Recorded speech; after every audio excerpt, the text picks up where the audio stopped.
আসসালামু আলাইকুম। আমি মোহাম্মদ নাজমুল হক খান, সহকারী অধ্যাপক, হিসাব বিজ্ঞান বিভাগ।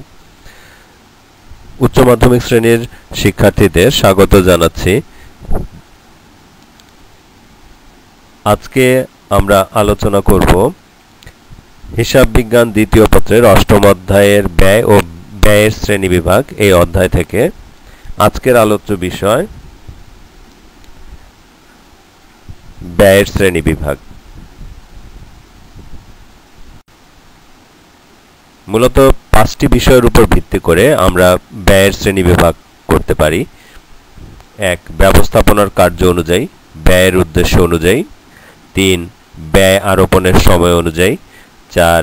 ব্যয় আচরণ অনুযায়ী। 5 হচ্ছে সিদ্ধান্ত গ্রহণের জন্য।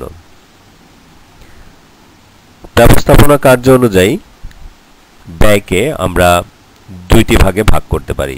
1 হচ্ছে উৎপাদন ব্যয়, 2 অনুৎপাদন ব্যয়। ব্যয়ের উদ্দেশ্য অনুযায়ী প্রধানত 2 ভাগে ব্যয়কে ভাগ করা যায়। 1 প্রত্যক্ষ ব্যয়, 2 পরোক্ষ ব্যয়। ব্যয় আরোপণের সময় অনুযায়ী পণ্য বা দ্রব্য ব্যয়, 2 কালীন ব্যয়। এই 2 ভাগে ব্যয় আরোপণের সময় অনুযায়ী আমরা ব্যয়কে ভাগ করতে পারি। ব্যয় আচরণ অনুযায়ী 3 ভাগে ভাগ করা যায়। পরিবর্তনশীল ব্যয়, স্থায়ী ব্যয়, 3 আধা পরিবর্তনশীল ব্যয়। সিদ্ধান্ত গ্রহণের জন্য ব্যয়কে আমরা বিভিন্ন ভাগে ভাগ করে আলোচনা করতে পারি। 1 নিয়ন্ত্রণযোগ্য এবং অনিয়ন্ত্রণযোগ্য। 2 প্রমাণ ব্যয় এবং প্রকৃত ব্যয়। বর্ধিত ব্যয়। 4 সুযোগ ব্যয়। 5 নিমজ্জিত ব্যয়। 6 প্রান্তিক ব্যয়, আরোপিত ব্যয়, নির্গত ব্যয়।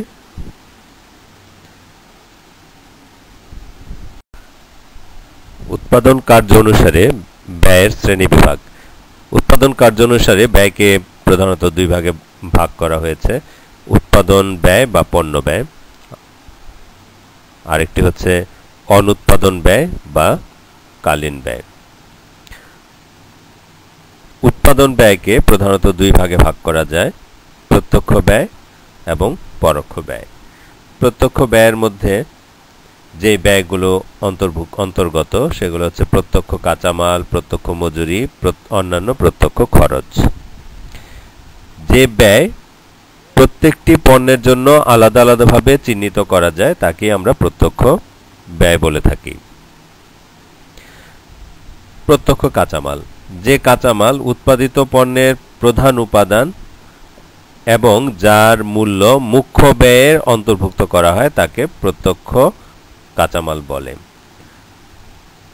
অন্যভাবে আমরা বলতে পারি যে কোনো কাঁচামালের মূল্য প্রত্যক্ষভাবে উৎপাদন ব্যয়ের অন্তর্ভুক্ত করা গেলে ওই কাঁচামালটাই হচ্ছে কি প্রত্যক্ষ কাঁচামাল। প্রত্যক্ষ মজুরি বা প্রত্যক্ষ শ্রম,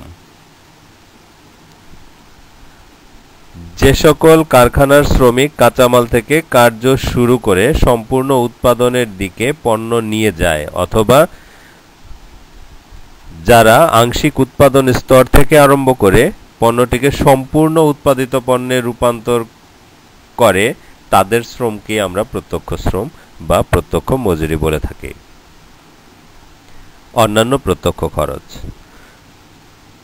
প্রত্যক্ষ কাঁচামাল এবং প্রত্যক্ষ শ্রম ব্যতীত অন্য যে সকল ব্যয় উৎপাদনের সাথে সরাসরি সম্পৃক্ত তাদেরকে আমরা অন্যান্য প্রত্যক্ষ ব্যয় বলি। যেমন কাঁচামালের পরিবহন ব্যয় আমরা প্রত্যক্ষ ব্যয় বলে বিবেচনা করি।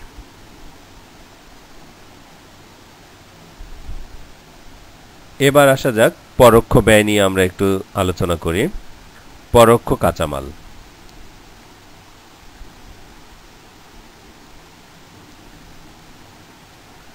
পরোক্ষ মজুরি এবং অন্যান্য পরোক্ষ খরচ। যে ব্যয় উৎপাদিত প্রত্যেকটি পণ্যের জন্য আলাদাভাবে চিহ্নিত করা যায় না তাকে আমরা পরোক্ষ ব্যয় বলে থাকি।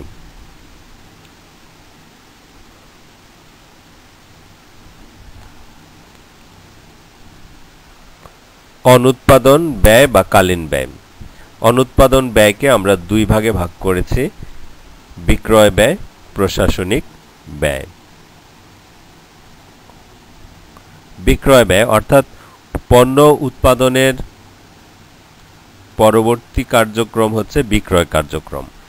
বিক্রয় কার্যক্রম পরিচালনা করতে গিয়ে আমাদের যে সকল ব্যয় হয়ে থাকে, যেমন বিজ্ঞাপন ব্যয়, বিক্রয়ের সঙ্গে যুক্ত সকল কর্মচারীর বেতন বা মজুরি, বিক্রয় কর্মীর কমিশন, বিক্রয়ের উদ্দেশ্যে বিক্রয় প্রতিনিধির বেতন বা কমিশন, বিক্রয় কেন্দ্রের যাবতীয় ব্যয়, সব আমরা বিক্রয় ব্যয় হিসাবে চিহ্নিত করে থাকি। প্রশাসনিক ব্যয়, এটাও অনুৎপাদন ব্যয় বা কালীন ব্যয়ের অংশ। প্রশাসনিক ব্যয় বলতে আমরা বুঝি অফিসের অভ্যন্তরে আমাদের যে সমস্ত ব্যয় হয়, যেমন অফিস ভাড়া, কর, মণিহারি, অফিস কর্মচারীদের বেতন ও ভাতা ইত্যাদি।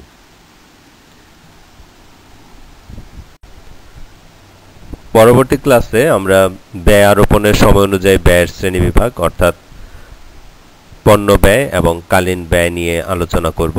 সেখানে আমরা একটি উদাহরণ এবং তার সমাধান করার চেষ্টা করব। আজকে এ পর্যন্তই বিদায় নিচ্ছি। সকলকে ধন্যবাদ।